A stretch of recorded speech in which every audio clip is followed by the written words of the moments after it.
Hello, it's Oren Prunken, and today I want to talk to you about common sales myths, propaganda that's being peddled on the internet.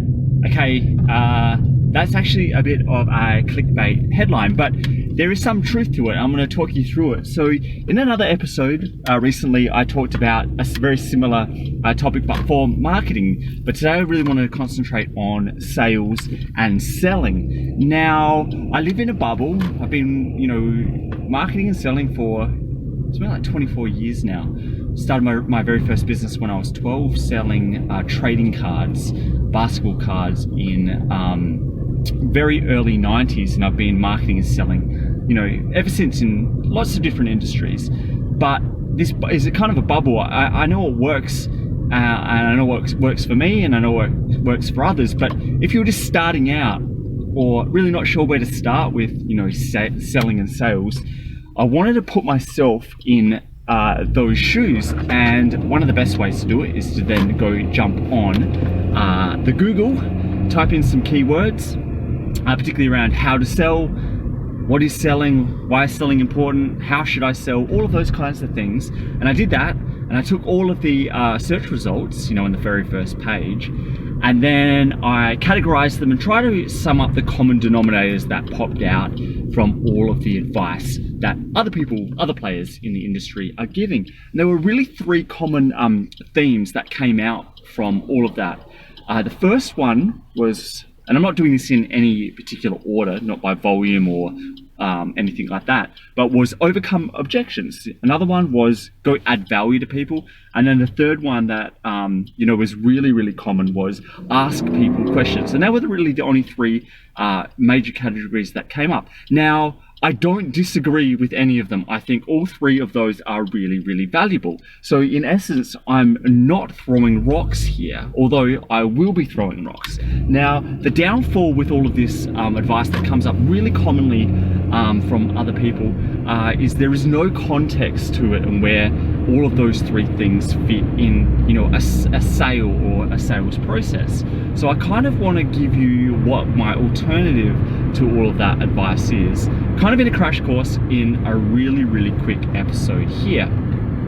So to kind of start off, it's really important to understand why selling is important and what selling is. So selling, the importance behind it, yes, and a lot of people are going to then concentrate on, yes, it makes you money and revenue, and that's good for you.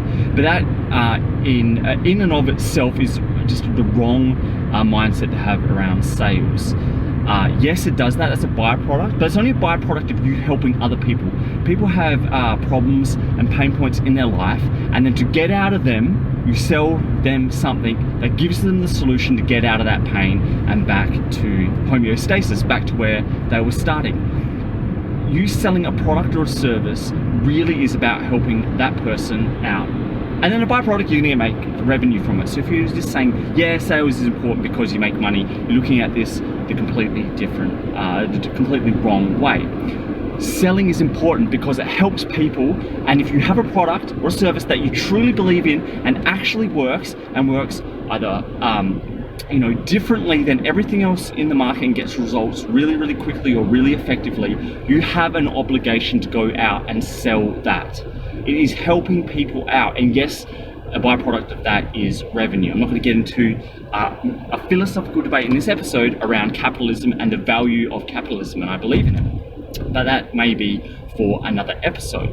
So what is actually selling and sales? I'm going to give you a definition, and it may not be one that you've heard before, but the definition of sales and selling is changing someone's belief so they can make a buying decision.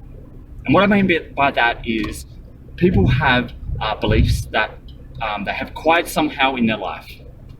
They go through life, they have an experience, they make a conclusion about that experience, and then that conclusion creates a belief that they have, and they apply that for the rest of their actions that are similar to that.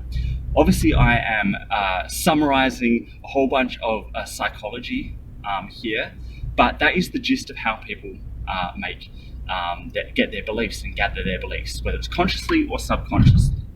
And your role is to help people see the world differently. In other words, change their beliefs around how they see the world, to understand that the products and products and service that you sell is and can be a vehicle to the results that they want, bringing them back to homeostasis. You need to help them have a belief change about how they see the world in order for them to make a buying decision to then go and buy your product or service. That's what sales is. And then actually how you go about selling is, the sequential process of piecing all these things together in a logical sequence that makes sense to someone that has a problem and then wants to go through a series of things within their life to then not have that problem anymore and have it solved. Now, that's where all of those three categories come into that I was talking about before. Adding value, asking questions, and then finally overcoming objections. And I've kind of sequenced that. I've said those in a sequence that makes logical sense for a prospect. You need to add value to what they are doing, and that can be in terms of giving away stuff for free, helping them. And this principle of reciprocity that Robert Cialdini talks about in his book called Influence from 1983. Phenomenal book. If you haven't read it, you need to go read it. So adding value to people, then asking questions, this really comes down to qualification and qualifying people to see if they have the need that you are trying to solve. If they don't have the need that you're trying to solve, there is no magic pill, there is no magic saying, there is no magic formula that you can do or say that will make them buy from you. They are not qualified. And then from there, it's going into adding value again, particularly around demonstrating how your product or service can actually help them.